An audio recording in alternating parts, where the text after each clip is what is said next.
Ini ilmu ini penting banget kalau teman-teman pahami, ngobatin penyakit itu gampang. Jadi orang-orang diabetes itu, kencing manis itu teman-teman sekarang, saat ini ya, itu bukan cuma sekedar gula darah yang naik, bukan. Solusi yang bisa kita ambil dari berbagai macam penyakit yang ada zaman sekarang ini, ya, itu sebenarnya solusinya gampang. Apa? Selesai.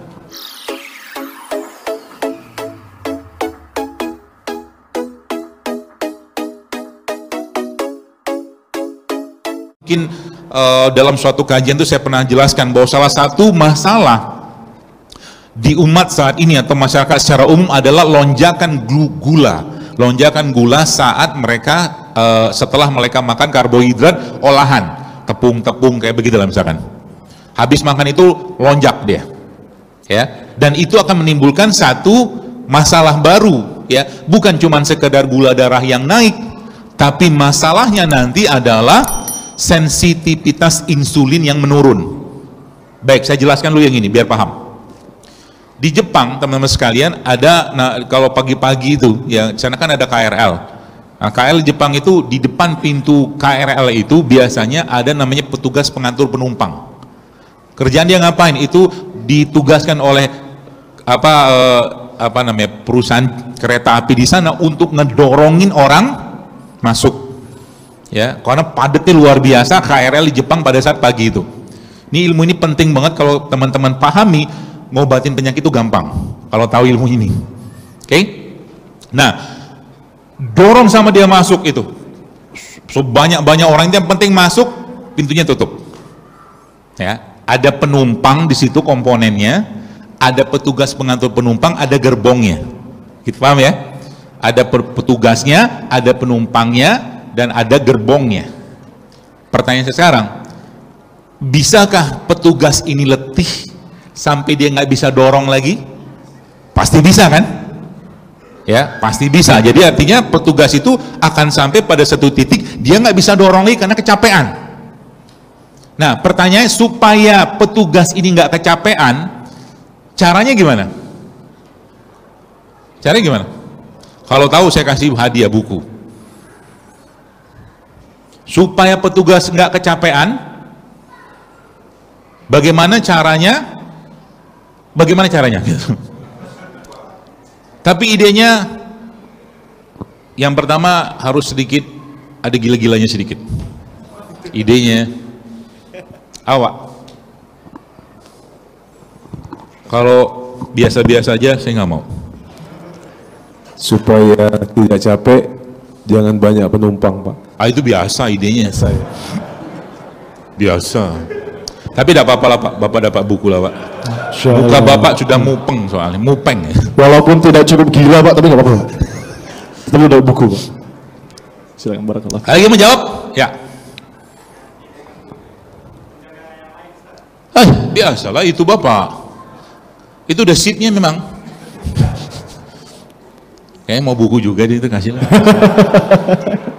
Tapi belum cukup gila Pak ya? Belum gila. Belum gila. Kita cari orang gila hari ini. Bagaimana cara membuat petugas istirahat? Apa? Caranya? MCB-nya? Bener. Kita nemu orang gila itu Pak. Bener. Waalaikumsalam. Keretanya jangan dijalanin, matiin steker listriknya, kan nggak jalan dia. Meskipun resikonya kan bisa dipenjara tuh, ya.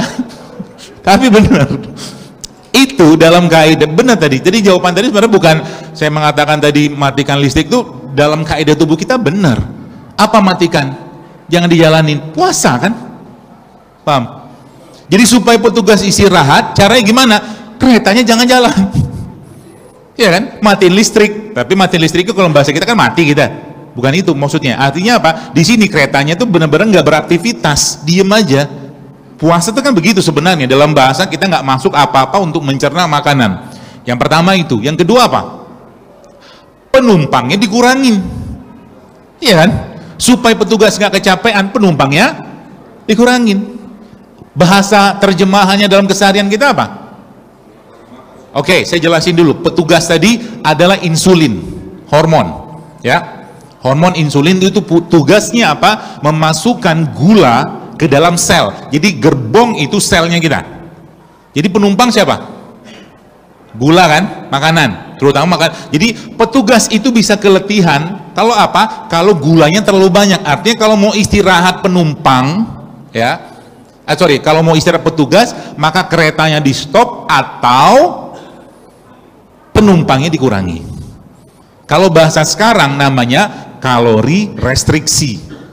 Kurangi kalori yang masuk.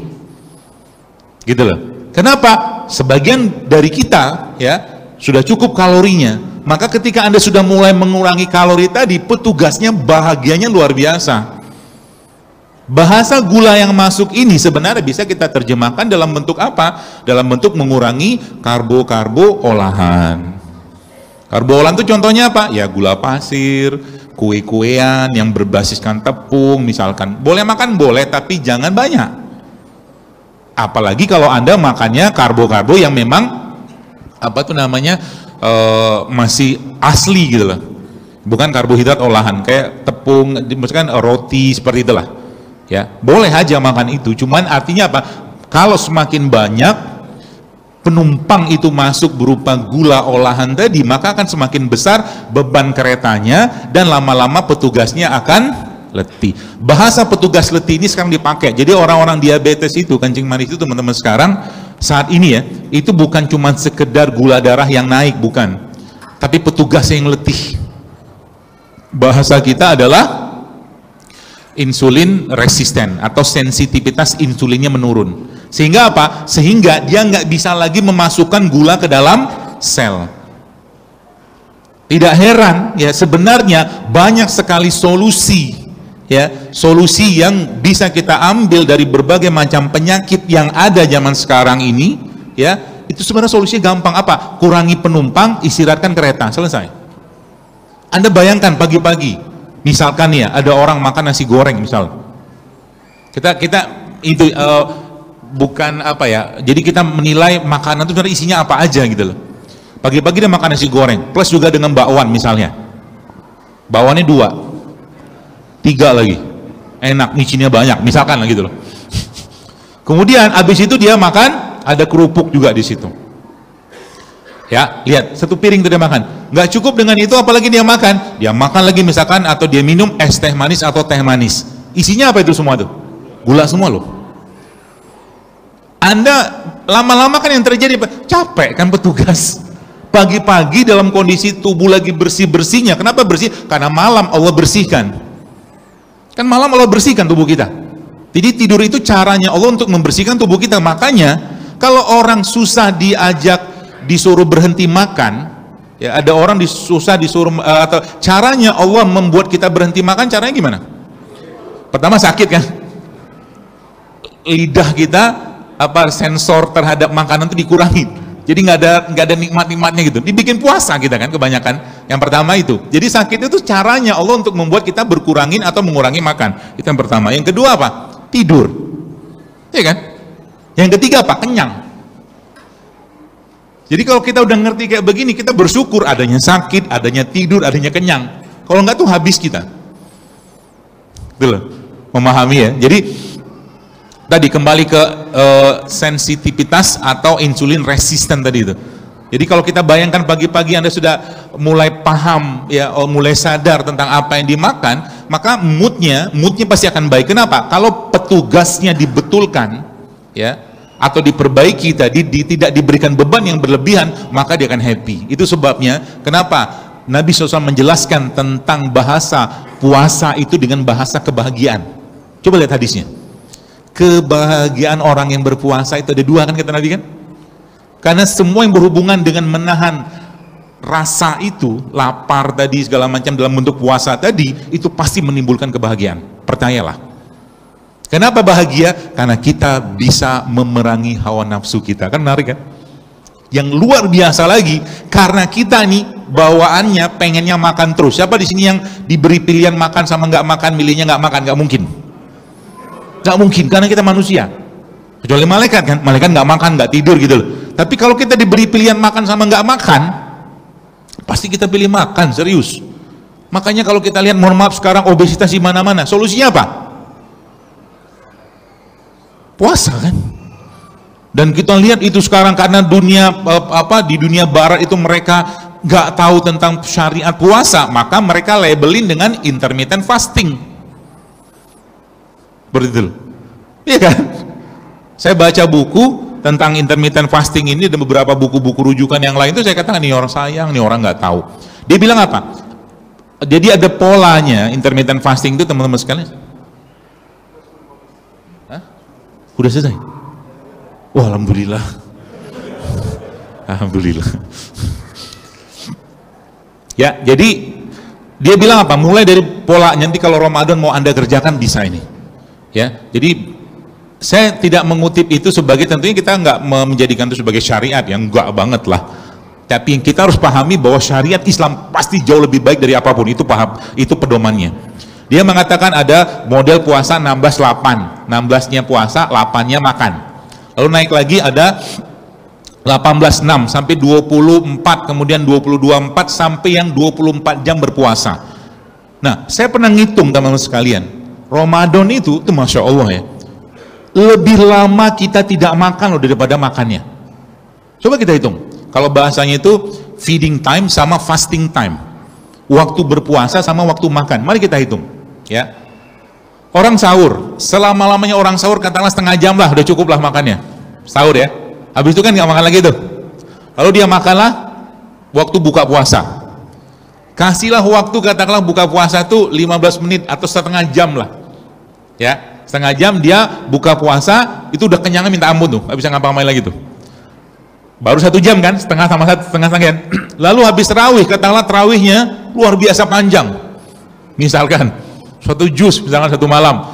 Lapar lagi dia, makan lagi setengah jam. Berarti kan cuma setengah. 1,5 jam loh cuman. Berarti 24 jam dikurangi 1,5 jam berapa? Ya, perang 22,5 jam kan? Artinya apa? Saat berpuasa atau Ramadan itu, ya 22,5 jam tubuh kita dalam kondisi nggak makan. Pasti bahagialah. Petugasnya istirahat kan? Apalagi memang akhirnya kita memang ngebatasin banget penumpang yang masuk. Pasti bahagia. Maka bahasa Nabi kan tadi saya katakan, kebahagiaan orang berpuasa saat dia berbuka dan saat dia menatap wajah Allah Subhanahu wa taala. Jadi kalau Ramadan ini sampai naik berat badannya, nggak sopan menurut saya. Nggak sopan. Nah iyalah, udah segitu dikit waktu makannya masih bisa naik berat badan, itu kan makannya nggak benar gitu loh. Mbok turun gitu loh Ramadan. Fokusin sama makanan hati. Iya kan? Makan hatinya apa? Quran, sedekah, zikir kan gitu. Sholat malam, itu makanan hati kita. Sehingga nanti apa? Bersih dia. Makanya lihat lagi hadis Nabi SAW ketika Nabi menjelaskan tentang orang yang selesai Ramadan diampuni segalanya itu seperti bayi yang baru lahir kan. Bayi baru lahir kan, Anda bayangkan sosok yang masih settingannya itu masih benar gitu loh. Ramadan itu kan 2 settingan ya Allah ingin buat pada kita. Settingan hati di set lagi, settingan kedua, settingan badan. Asal apa? Makannya benar. Karena efek puasa itu tidak akan bisa dirasakan kalau seandainya makan dan minumnya bermasalah. Gitu loh. Cobalah Ramadan ini teman-teman sekalian naik level sedikit lah. Bukanya, sahurnya gitu loh. Saya nggak tahu di Medan biasanya berbukanya pakai apa? Lontong Medan.